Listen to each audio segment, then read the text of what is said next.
Rabbi Zalman began to Farbrengen that this Shabbos is Shabbos Parshas HaChodesh.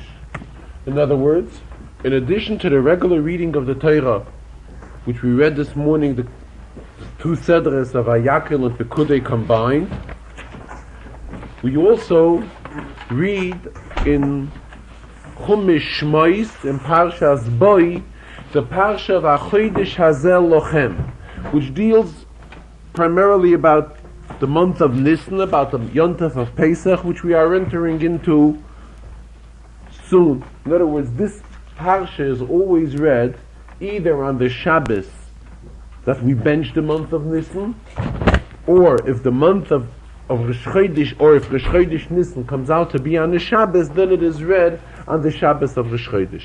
This year, that Rosh Chodesh comes out to be on Tuesday, this Parsha is read on the Shabbos before Rosh Chodesh, Shabbos Parshas HaChodesh. And the Rebbe continues that in every inyan in Torah, in general, we know that there is a stress on ha'maaseh hu ha'ikar, that it is the act and the deed that count most. Memela, when we're talking about the inyan of Parshas HaChodesh, we also have to interpret it in such a way how Parshas HaChodesh also has a shayches to the inyan of ha'maaseh hu ha'ikar, that the main thing that it should be brought down into act and into deed.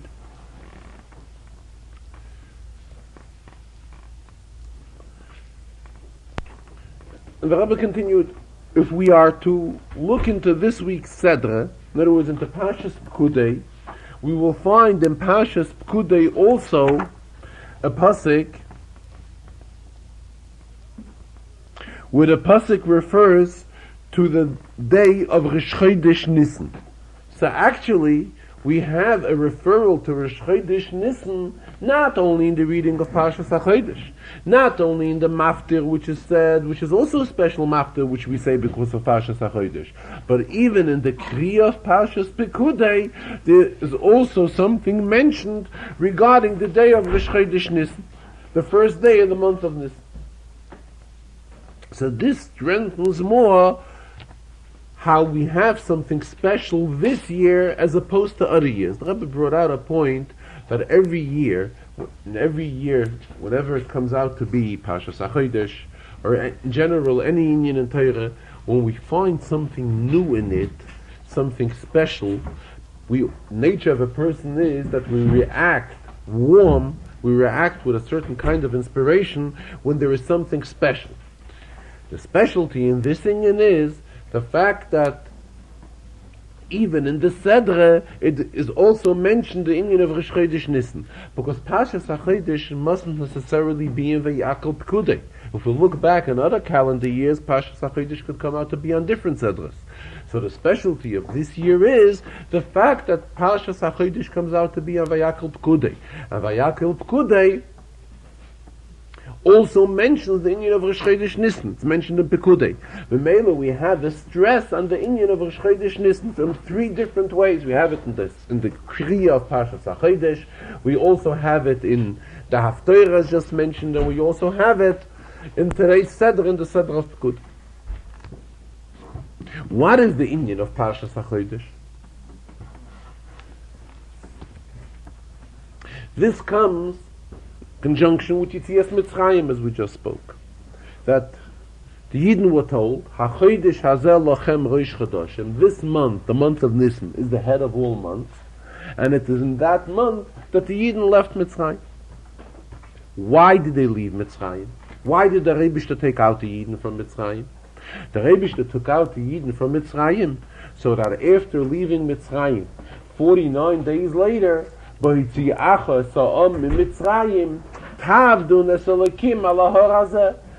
this nation will leave Mitzrayim, that is then when they will worship the Rebishter on this mountain. What does this pasuk refer to?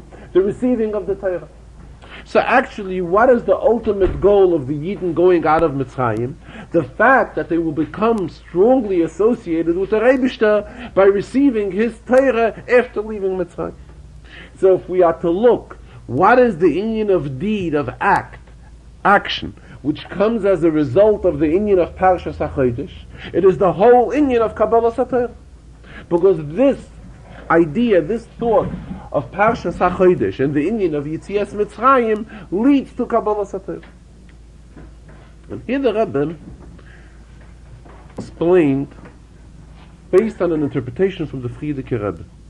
We recite in the Haggadah, Baruch HaMokim, Baruch Hu. Blessed is the Rebishter, blessed is He. Shechishev es hakeitz lasois, that the Rebishter took us out of Mitzrayim. We praise Him, we thank Him for the fact that He took us out of Mitzrayim. So the Frierdiker Rebbe in his Sichas raises the question, why do we thank the Rebishter for taking us out of Mitzrayim? Didn't He promise us to take us out of Mitzrayim? Didn't He promise Avraham Avinu that it will come a point when He will take us out of Golas? So why does He deserve to be praised for it? This is what He committed Himself to.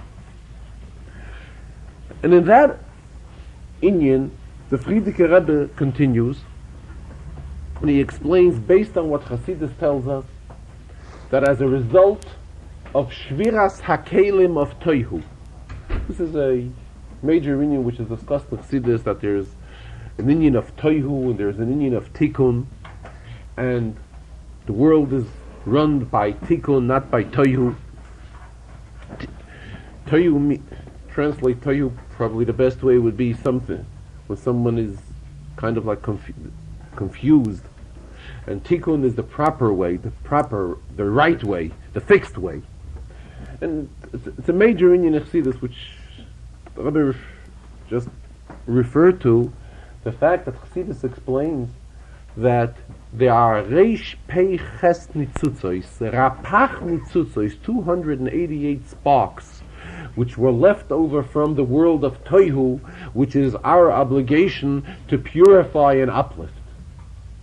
And Chassidus continues that when the Yidden were in Mitzrayim, and holding out in Mitzrayim under such severe circumstances, they purified 202 out of the 288 sparks.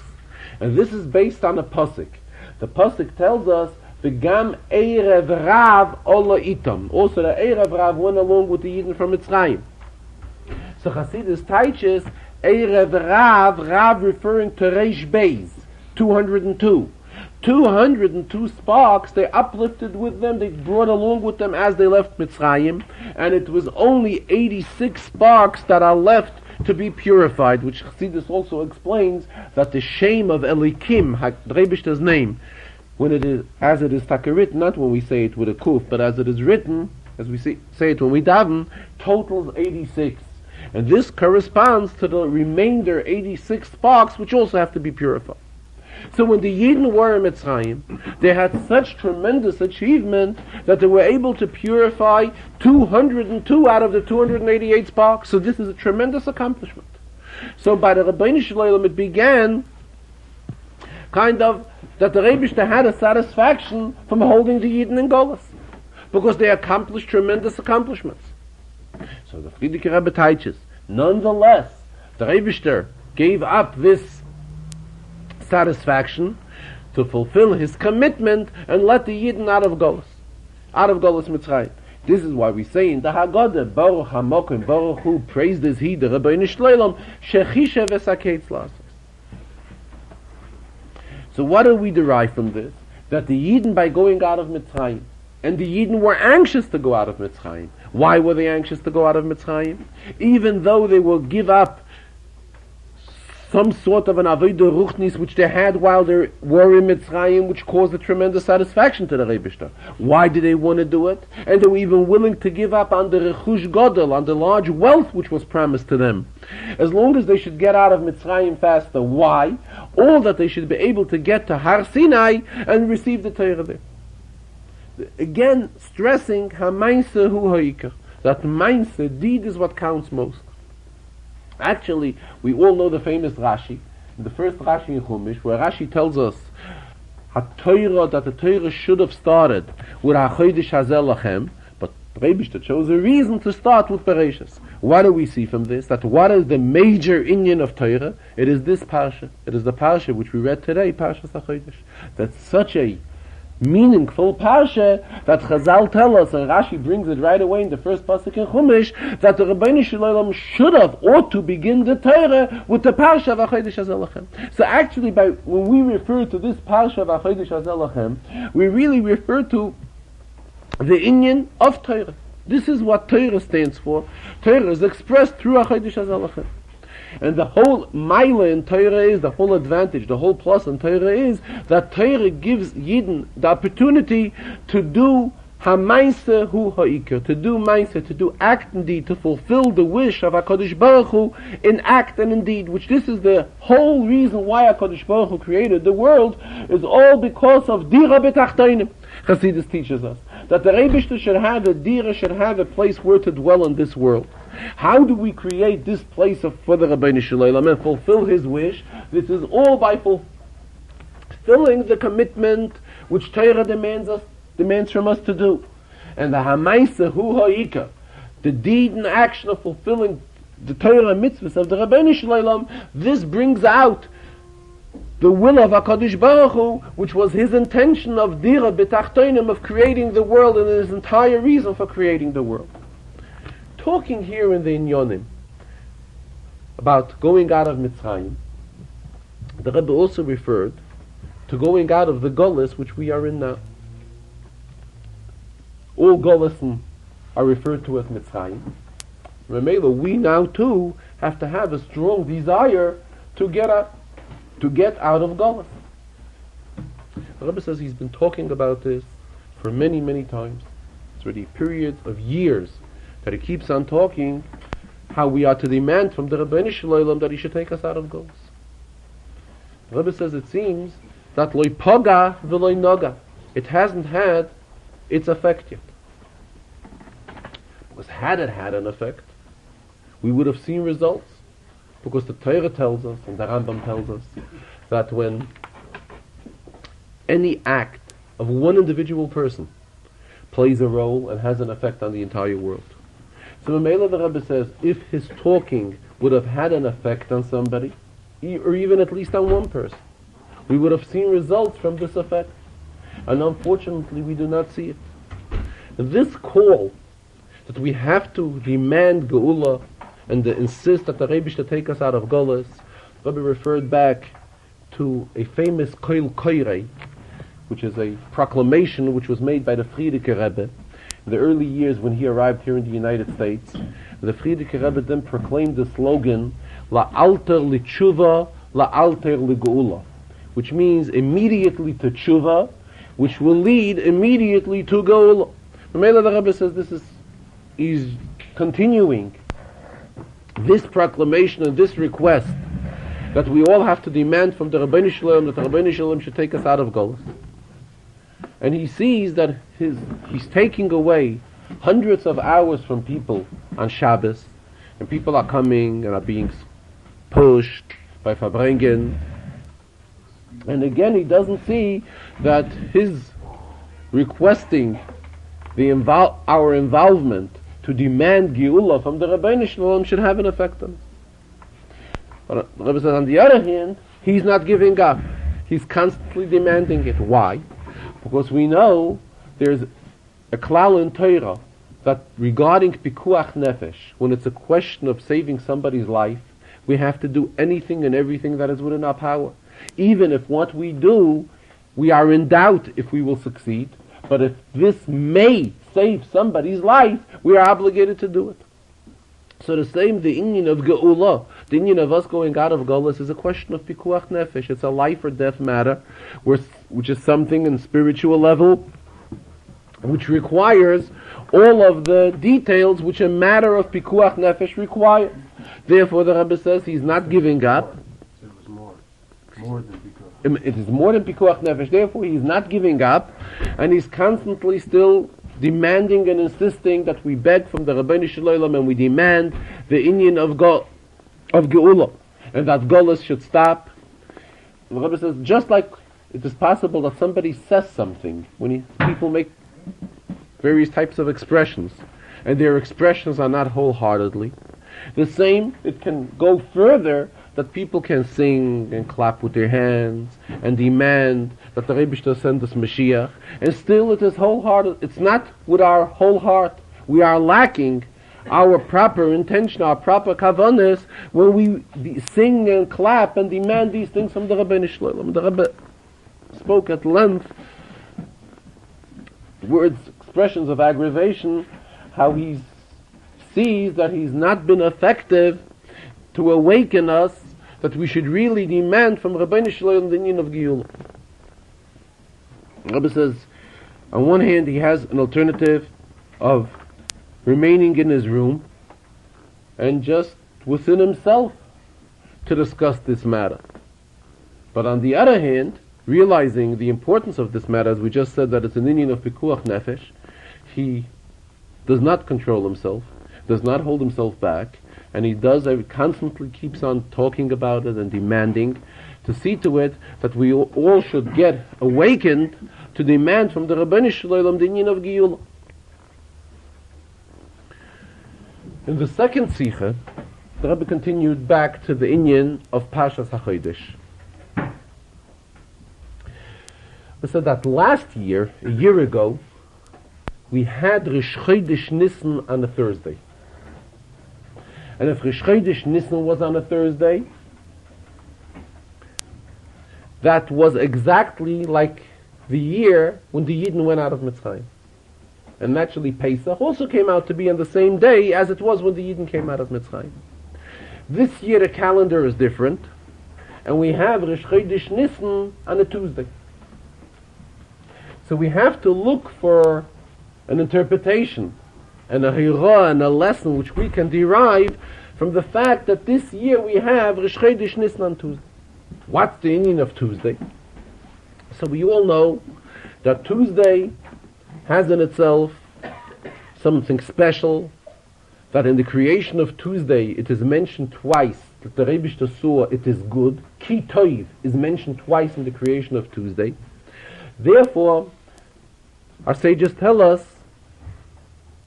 it's a Yom Shehukval Boi Ki Toiv. The expression of it is good is repeated twice on Tuesday. Therefore, Tuesday is a special day.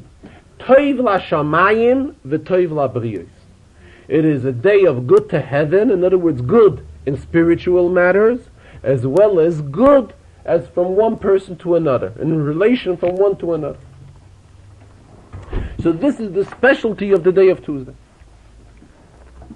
Regarding our inyan of Rish Chodesh Nisan, of the inyan which in general stands for the inyan of Yetzias Mitzrayim, as we spoke earlier, while the Yidden were in Mitzrayim, we spoke before in the interpretation of the Friedrich Rebbe, the Rebbeinu Shalom had his satisfaction from Yidden. To such an extent, as we mentioned before, that 202 of the sparks that are left from Toyu were purified while the Yidden were in Mitzrayim. So if we're to use the terminology of Toiv la Shamayim existed. However, Toiv la Beriyos was not there. It was not good for Yidden. For Yidden it would have been much better if they would go out of Golus. To take them out of Golus and bring them to Har Sinai.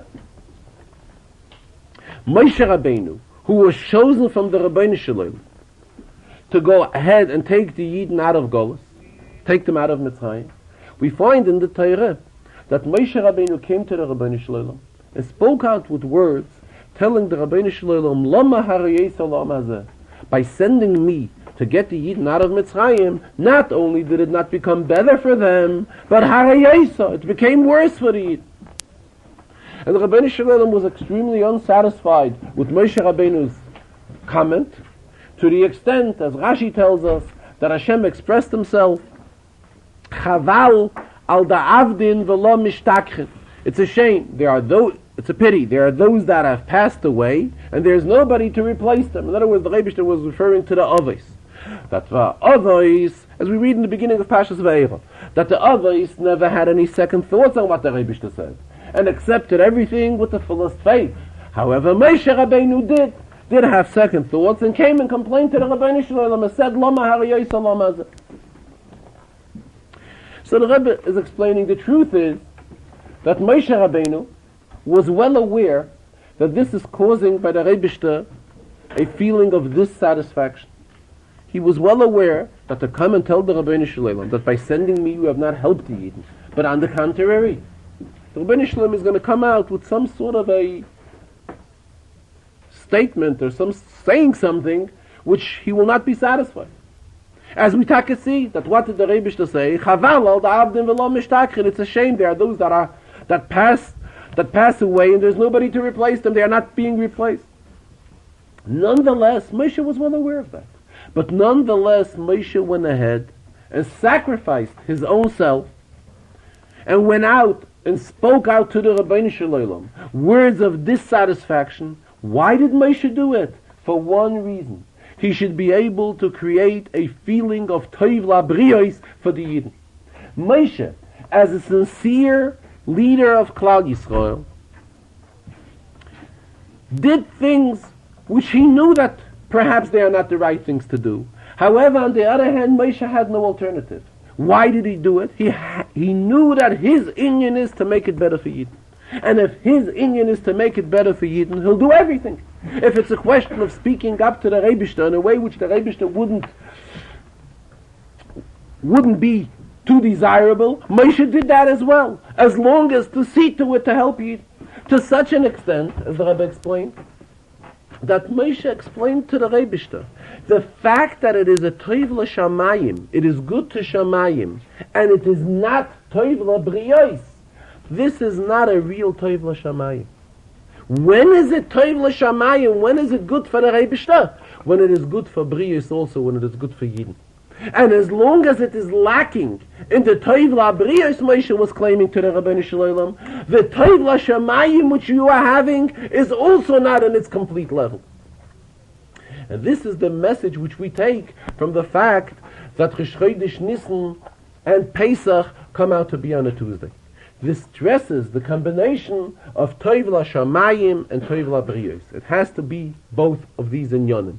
And both of these inyanim go hand in hand. We cannot have one without the other. This is what Tzias Mitzrayim and Tzias Mitzrayim led to Matan Torah. This is what it introduced. It cannot be, it should be good for the Rebishter only. Toiv l'shamayim, and it should be lacking in toiv l'briyos and the good for people and the good for Yidden. And the same thing, it cannot be a toiv l'briyos unless it is a toiv l'shamayim. The combination, this is the inyan of a Tuesday. Tuesday combines both of these inyanim. Tuesday combines toiv l'shamayim and toiv l'briyos, and both of these inyanim are combined in one day. In other words, both of these inyanim go together, go hand in hand. One cannot do without the other. In the Maimer, which the Rebbe said, brought out something interesting regarding beginnings of Mamorim. It's an introduction to the Maimer. So we find a Maimer, every Maimer has a beginning. The Maimer usually begins with a pasuk in Chumash or with an expression of Chazal. And a few lines usually are spent discussing this pasuk or this Chazal. And then the Maimer goes in to explain an inyan Hasidus. This is the usual structure of Mamorim. Rebbe brought out that the beginning of a Maimer is like a passport. We refer to it, it is the passport. What does this mean? Says the passport really, when a person possesses a passport, it really does not reflect the person in any way. But what is it? All it is, it's a means of an identification. How can a person be identified? Through his passport. The same when we are looking for an inyan Chassidus, and we want to know in which Maimer is this inyan discussed. So that is why every Maimer has to have its beginning and its ending, which, as just mentioned, usually refers to a pasuk in Chumash or to a Chazal. And then we go into the inyan Chassidus, which is explained in the Maimer. But then we can refer to this Maimer. It's explained in Maimer so-and-so. What does this mean? That this Maimer is a passport, is a means of identification for its specific inyan, which is explained in the Maimer. And that is why the Rebbe said we notice something else. A lot of Mamorim begin with a parsha, with a pasuk of this week's parsha, or a certain Chazal, which has a shaykhs to that particular day when the Maimer was said.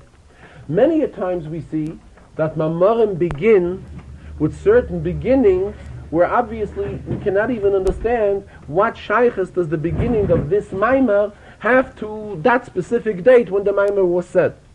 But now that we come to a conclusion that the beginning of the Maimer is basically a passport, basically a means of identification for the inyanim which are explained in that Maimer, we can also understand why at many times we don't see an obvious relation between the beginning of the Maimer and the time when the Maimer is said.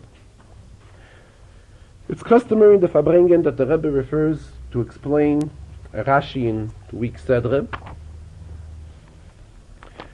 also an Inyan in the Rambam, the daily Rambam, the Shir of the Rambam, and also an Inyan in the Lekutei Levi Yitzchak and the commentary of his father on the Zohar, on the weekly Sedre of whatever Shabbos we are standing in.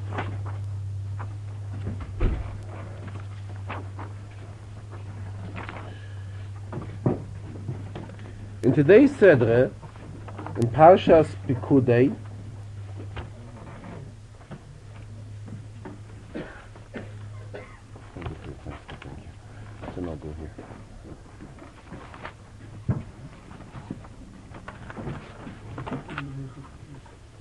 thank you.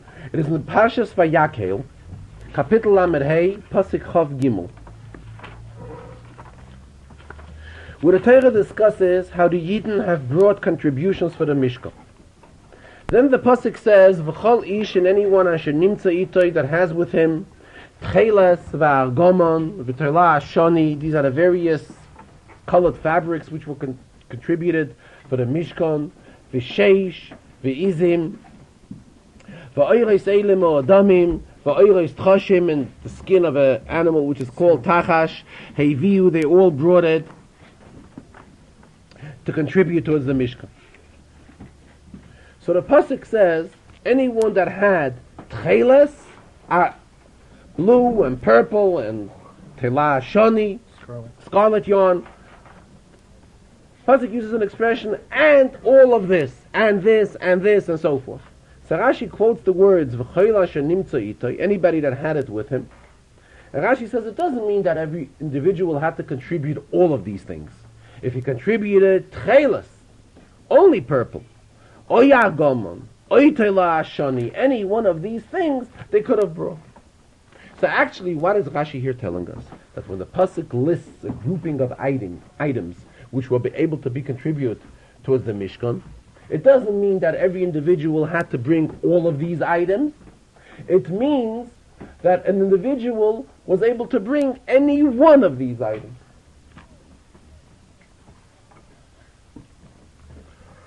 So, this is actually what Rashi is coming to explain. Truth is, if we look at Pasuk before this,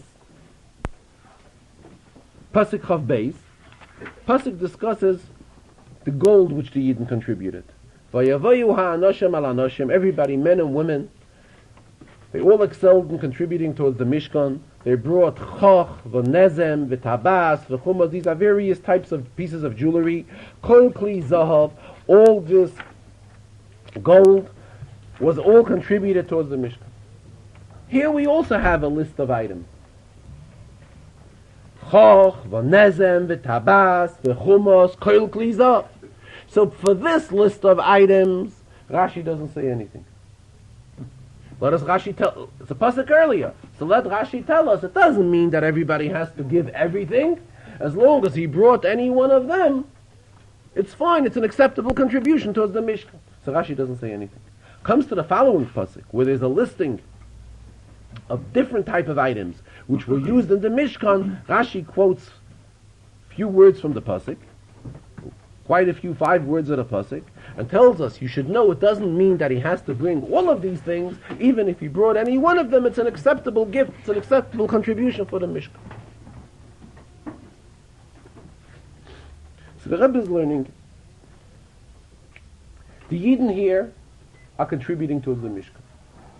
Why are they contributing to the Mishkan? By every contribution which is made for the Mishkan, it's causing a forgiveness on the sin of the golden calf, which was a severe sin, And here they are doing something to arouse by the Rebbeinu forgiveness on this severe sin which they did. We all remember we learned in the beginning of Pashas Truma, where the Pasuk uses the expression V'yikchu li Truma, that the Yidden were told that they are to give Truma, a contribution towards the Mishkan. So there Rashi explains the word li, and says what is meant by li? Li lishmi. It's not just sufficient as a Yid gives a mere contribution. It has to be with the intention of being given towards the Eibishter. With the intention of being given, purest and finest intention of being given towards the Mishkan, especially now that we understand that this is a contribution which is supposed to create a forgiveness, so we can understand why there's a need here of a high level of intention, lishmi, for the name of the Eibishter. Now there are two types of contributions. There are certain items which were given for the Beis HaMikdash, for the Mishkan, the Rebbe learned, and they were used. It was contributed, and this is what happened. There was no workmanship needed on it. It was turned over, and it was used.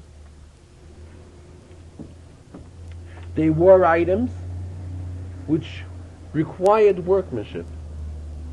So the question arises, the Rebbe says, when Moshe Rabbeinu received these items that required work, particularly those items that required workmanship and had to be worked over for the Mishkan, did he accept it from everyone, or didn't he? Why not? In other words, was Moshe out there checking and making sure that all these things were prepared lishmi, as Rashi tells us in Parshas Truma. All these things were prepared with the purest intention for the Rabbeinu Shalom. Or didn't he? Any contribution which was brought to him, he accepted it. Why? Taking for granted that every Yid has his chazakah, that we take for granted that a Yid definitely had the proper intention, and he's giving it based on this proper intention. Rebbe is learning. This is what the pasuk here is telling us. First, the pasuk lists a group of gold, various pieces, various series of jewelries which the Yidden owned. How did the Yidden have these jewelries? There was no factory for jewelry in the middle. How did they have it? They had it because these are amongst the things which they took along with them as they left Mitzrayim. These pieces of gold, they contributed, and it went into the Mishkan. Now the second pasuk is talking about a second grouping. Tcheles, argomon, tela shoni, oyrosei lema'adamim, skins. These things, these yarns and skins, had to be worked over. They had to be worked out in a way that it should be suitable and usable for the Mishkan. So the question arises, when a Yid gives something like this, what are we going to accept? Can we accept a small contribution of a little bit of wool, or a little bit of a small piece of skin he will contribute, and we will say that this is a worthwhile contribution to accept, and this will bring about forgiveness on the Chet HaEgel? Pasuk tells us yes. And that is why Rashi quotes these words. Anyone that has anything, whatever he will have, whatever he will give, whether it is tcheles, whether it is argomon, it mustn't be everything. True, it is accomplishing a tremendous thing, the fact that he's making a contribution for the Mishkan, and this is leading to forgiveness on the Egel. But the Rebbeinu is not demanding a lot. The Rebbeinu is not saying that he has to give Tcheles, Argomon, and Tela, Shoni, and Sheish, and Izim, all these things which the Pasuk lists. No. The Torah tells us, if a Yid gives any one of these items, and we take for granted that a Yid gives it with the purest intention, lishmi, for the shame of the Rebbeinu, it is acceptable, and it is desirable, and it is wanted from the Yid. The Rebbe brought out another interesting point. The Torah tells us, the Torah lists a group of things. Tcheles, Argomon, Tela, Shoni, Sheish, Izim, whole group of items. Oyres, Elam, Adamim, the pieces of skin, and the skin from the Tachash. If we look into Rashi, where Rashi explains that it mustn't necessarily mean all of these things, it is sufficient for any one of them, Rashi lists all the items which are mentioned in the Pasuk, besides for two. Sheish and Izim, look into the Rashi, you will see. Sheish and Izim are the two exceptions of items of this whole list, which in the Pasuk it is mentioned, and Rashi does not mention it.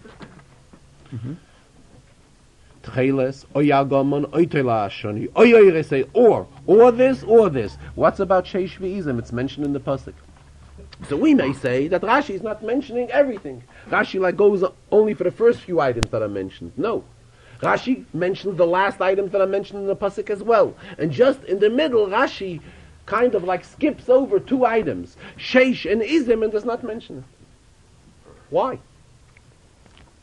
So the Rebbe is learning. Sheish means linen. Izim means the goats.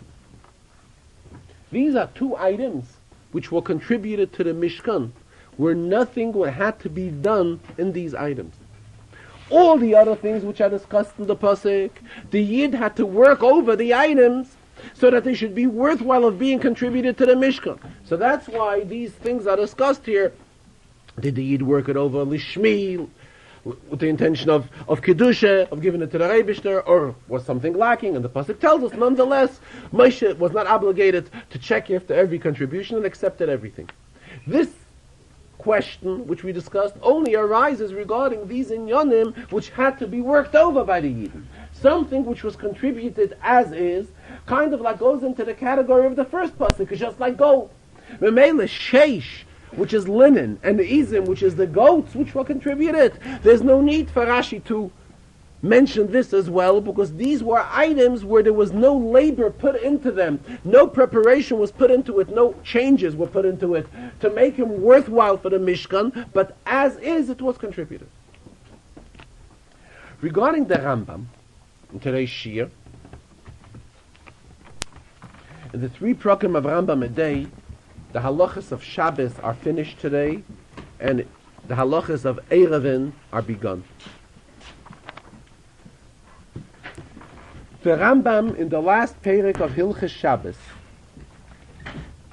stresses the importance of observing Shabbos. And the Rambam tells us, Kol ha-shemer es ha-Shabbos ki hilchosa. Anybody that observes Shabbos as it should be, umechabda and honors it, ume'anga, kifi koichai, and beautifies the Shabbos in accordance to his power, kvar mefurish b'kabbalah schoroi b'olam hazeh, his reward, which he gets in this world, is yeser, is more ala schar hatzofim olam haba, is more than on the reward which he will get in the world to come. And the Rambam quotes a pasuk, Shenema, os tisaneg al Hashem, v'hirkafticha, and the Rebishter will make us ride, al bamsei oretz, on the elevations of the earth, v'hechalticha, and he will feed us, Nachlas Yankiv Avicha, the inheritance of our father Yaakov, Kipi Hashem Diber. These are the words of Hashem. The Rebbe raised several questions in this halach and the Rambam, and primarily explained it that the Indian here of the Rambam, when the Rambam concludes the halachas of Shabbos, is to give us a message which will strengthen our commitment to Shabbos. And what does he tell us? That a person gets a tremendous reward. What is the reward? I will ride you, I will carry you al bamsei oretz, on the uplifting of the earth, and you will be given, you will be fed the inheritance of your father Yaakov. The Rebbe explains as follows. In the Rambam, we find where the Rambam explains the inyan of schar, of the reward which we receive from the Rebbeinu Shalom for fulfilling mitzvah. We know in the Torah that one of the basic fundamentals is we believe that there's a concept of reward. The Rebbeinu rewards us for fulfilling His will. So the Rambam tells us, where is this reward given? The reward is given in the world to come. However, the fact that the Rebbeinu makes it good for a person on this world, this, the Rambam says, is not a reward for fulfillment of Torah mitzvahs. This is only, the Rambam continues, that the Rebishter is giving him convenient circumstances so that he should be able to fulfill the wish of Hashem. The Rebishter is giving him health and money and all other good things so So by having all of these good things, it is easier to fulfill the wish of Hashem. We're more in a desirable situation to fulfill the wish of HaKadosh Baruch Hu, as when Chas v'Shalom we are lacking these things. But the Rambam says, we should not think that this is a reward for fulfilling the mitzvahs of HaKadosh Baruch Hu. The reward we will get in the world to come. Here the Rambam tells us, Shabbos is an exception. Why is Shabbos an exception? And he quotes the pasuk, "V'hirkafticha," the Rebishter will ride us al bomsei oretz. What is meant by bomsei oretz? On the heights of the earth. What is meant? There is oretz. Oretz is a level piece of land. Then there is bomsei oretz, the way land, a height in land, a mountain. So what is the stress of the pasuk here?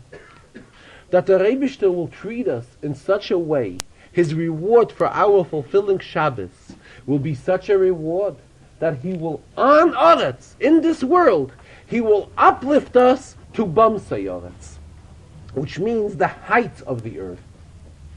Which, as the Rebbe explained, this is a kind of giving a reward of Olam Haba in this world, in Oretz. And this is and here we see how everything is extremely accurate. It's not that the Chazal have just found a pasuk which discusses reward and put this pasuk together to Shabbos, applied this pasuk to Shabbos. Pasuk uses the expression "Hirkafticha al bamsei oretz," not on a level piece of land. The Rebishter will uplift us in Oretz, in this world, but in this world we will be uplifted to a height which is a reflection of a spiritual reward for the observance of Shabbos. And this is an exception in Shabbos which is not done in any other mitzvah. By all other mitzvahs the reward is only La'ilam Haba, only in the world to come. For Shabbos the reward is also Ba'ilam Hazeh. But what type of a reward? It's a reward of Bamsei. It's an uplifting. In other words, the Rebbeinu Shalom picks us up kind of like it's a reward of Olam Haba, an Olam Haba type reward which is given in Olam Hazeh. And the Rebbe compared this regarding an expression which we find regarding Nimrod. Regarding Nimrod we find Yodeas Riboinoi Umechavon Limrod Boy. This expression is used on Nimrod, it's used on Amalek. He knew the greatness of his master, and at the same time, he intended to rebel at him. Rebbe says we're talking about a person who is a Yedeas Riboinoi. Torah is giving somebody a title that he knows his master. This is not this is no small things. That the Torah should say that somebody is a Yedeas Riboinoi, this is a tremendous reward. How can a person become worthwhile of reaching such a level that he should be titled Yodeas Riboinoi, he knows his master? To know the Rebbeinu Shalom, this is some madrege. But I explained why was Nimrod worthwhile of this reward? Because, as we learn in Pirkei Avos, we have to respect government. Shel malay meira, if not for the fear of government, Pirkei Avos tells us, that one person would swallow another one while he's alive. What did Nimrod do? Nimrod introduced justice, order, law and order. And Memela, by him doing that, he created peace for Avram and Sarah. Otherwise Avram and Sarah wouldn't be able to live peacefully.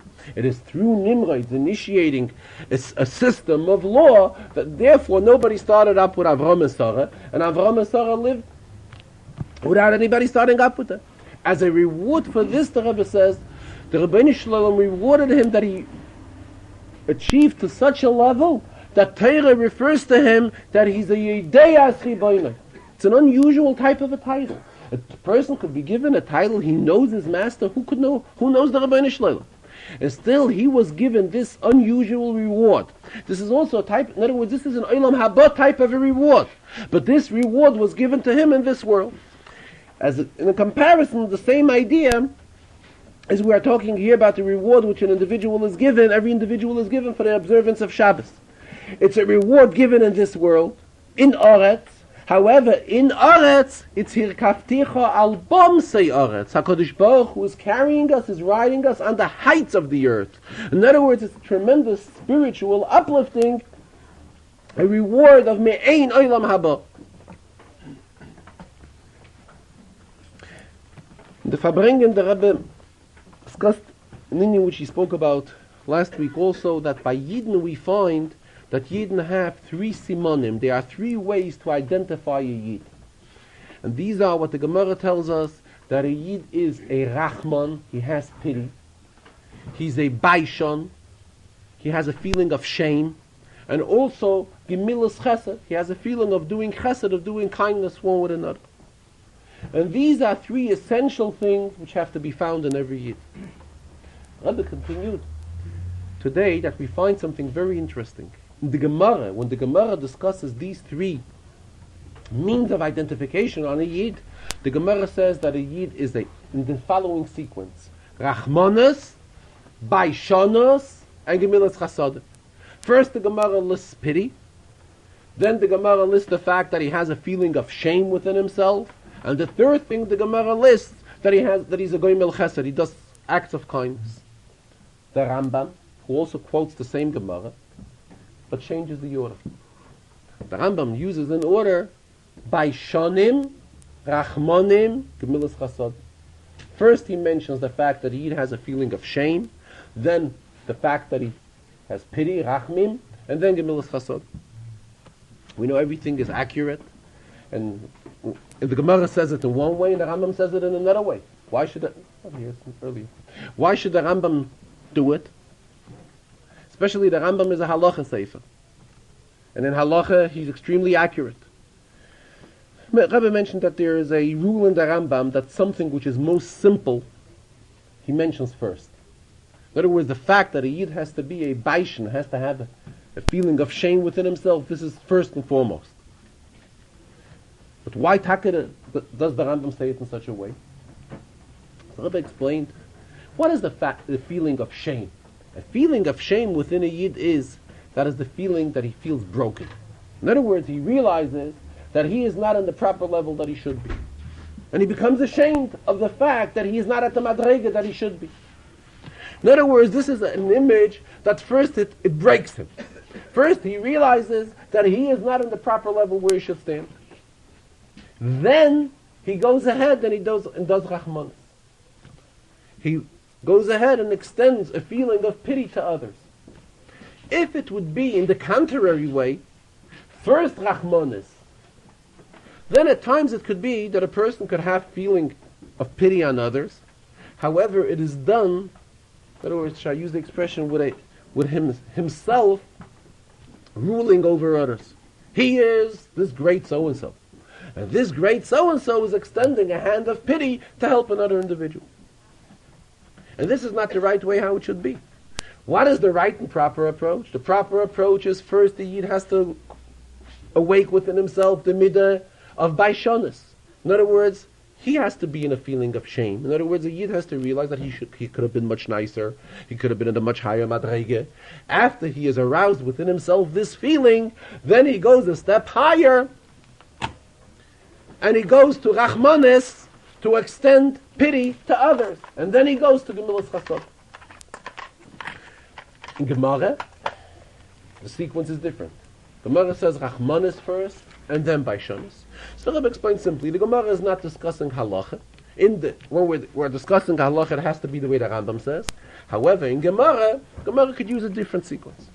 But being that this is the Seder how it's mentioned in Gemara, so we must say that this is also a derech in Avodas Hashem, that first there is Rachmanis, and then Baishanis.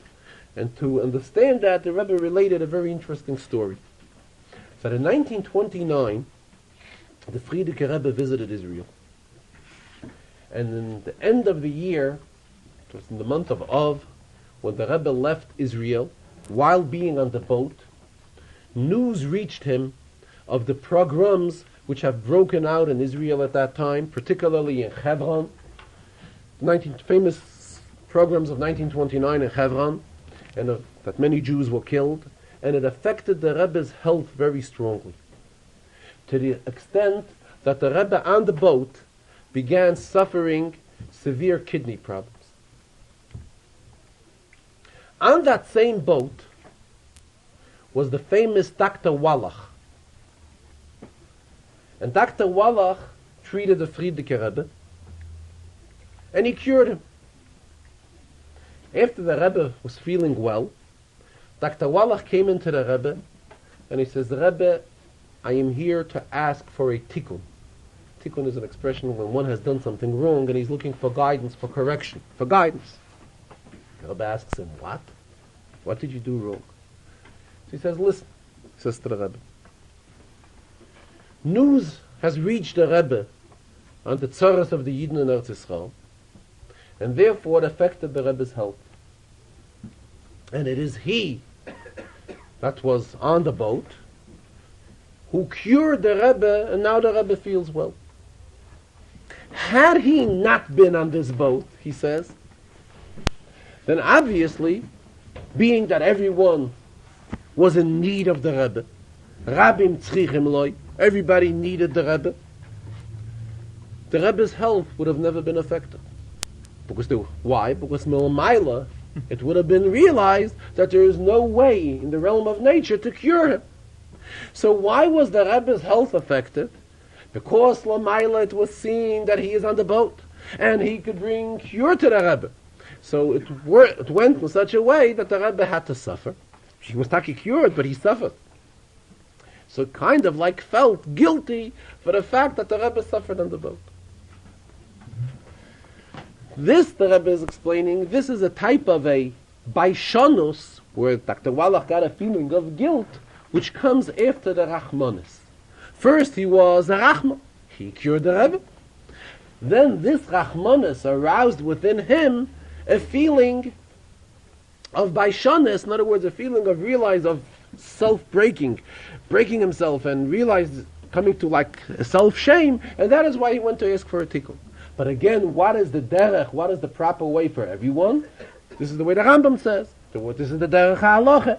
First, the Yid has to be, first and foremost, it is important that he's a baishon, that he realizes that he could have been much nicer than he is. Then he is a rachman, and then he is a goymel chesed. At the end of the Farbrengen, the Rebbe referred to another inyan. He says this is the inyan of the Didan Notzach inyan, the inyan that deals with the Sfarim, with the library of the Frierdiker Rebbe, as we all know. The Parsha, we all are familiar with the story, the incident. And the Rebbe referred to it with a lot of Akmas Nefesh, expressing that the inyan, unfortunately, is not solved yet. And it was a while ago in the Farbrengen that the Rebbe referred to a story in the Medrash, which he referred to, once he told it in detail and referred to it today as again. There's a story in the Medrash that an Amoira once came to a river, once came to a certain place. The Medrash uses the expression that there was a Ruach that came to the Amoira and told the Amoira that I am here for many, many years already at this water, protecting Yidden, that no harm should come to Yidden. And now the Ruach continues. There is another Ruach, another spirit, which is working very hard and trying very hard to cause a lot of damage, a lot of problems to Yidden. And therefore we have to see to it that this should not happen. This whole story is told in the Medrash. And as the Ruach is talking to the Amoira, they see a very, very strong Sa'ara, a very strong wind. And the waters are moving very strongly. And the Ruach is telling the Amoira, let us proclaim, let us scream, Didan Notzach, that we will succeed. And right after, the Ruach showed to the Amoira in the center of the water that there was a drop of blood there. In other words, meaning that they were successful, they overcame this Ruach which wanted to come chas v'shalom and do harm to the Yid. Rabbi referring to this story in Gemara, Rabbi said, unfortunately, it is not a fully done Notzach yet. And there are still the drops which can be seen in the water. And being that the case is being appealed again, and being that now we are in the days between Purim and Pesach, and we are entering the month of Nisan, the Rebbe suggested, and he asked, the Rebbe says that to come out with fasting, with Tanesim, this is not our Inyan, this is not our derech. The Alter Rebbe tells us in the Geras HaTshuvah that the Alter Rebbe there does not praise the derech of serving the Rebishter, the way of serving the Rebishter through fasting. However, what should be done, the Rebbe says, that everyone, men, women, and children as well, should take the cost of one meal and contribute this cost of one meal to tzedakah. The appropriate day to do this, the Rebbe said, is this week, and best would be it would be done on Monday, on the day of Erev Rosh Chodesh Nisan. First of all, Beis Nisan, 2 days in the month of Nisan, that is the Yortzeit of the Rebbe Rashab, the Frierdiker Rebbe's father. As the Rebbe stresses many times, that the Frierdiker Rebbe became Nasi, became Rebbe automatically on the day when his father was Nifta. His father passed away, so he became the Rebbe. The Mela, Beis Nisan is the day of the acceptance of the Nasius of the Frierdiker Rebbe. And besides that, Erev Rosh Chodesh is referred to in many Svarim as Yom Kippur cotton, the small Yom Kippur. Rabbi says, though cotton, though the small, but still Yom Kippur. So, number one, to give tzedakah, also to say Tehillim, and the appropriate Tehillim to say, the Rebbe says, would be the capital Tehillim of the Frierdiker Rebbe, of the Frierdiker Rebbe's age, what he would be now. Also to say, 107, Kuf Zayin. Also to say a capital Tehillim, one of the kapitlach, that have to do with the Yom of that day, and also to learn in no, the Yom Tehillim, excuse me, I'm sure something will be coming out in the clear interpretation, but obviously it means, though we say Tehillim after davening, to say one of these kapitlach again, out this takana, one or some. I don't know.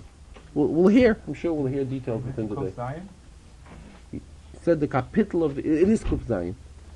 Also to learn an Inyan and Torah of the teachings of the Frierdiker Rebbe, it could be an Inyan that has a shayches to Purim, or an Inyan that has a shayches to Pesach, being that we are now between Purim and Pesach. And also the Rebbe urged to utilize this particular day and all the days, to utilize them all for proper preparation for Miftzah Pesach, that all of the inyanim of Miftzah Pesach should be fully utilized, everybody should be involved, and do whatever within his power for all of the inyanim that have a shaykhs to Miftzah Pesach. A gute Woche and Idon Notzach.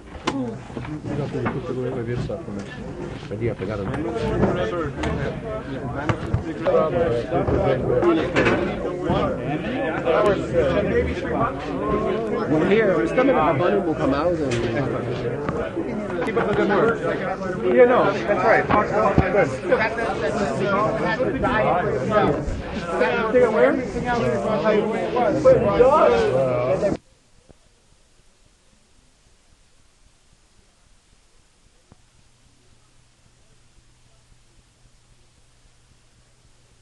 Whose husband left a collection of Svarim. And this woman was at the Kaisel Maravi, and at the Kaisel Maravi, the Rebbe says she saw the activities of Chabad there. Primarily how Chabadniks are putting on tefillin with Yidden there. The Rebbe says this is all the peiros, the fruits of the activities of the Frierdiker Rebbe.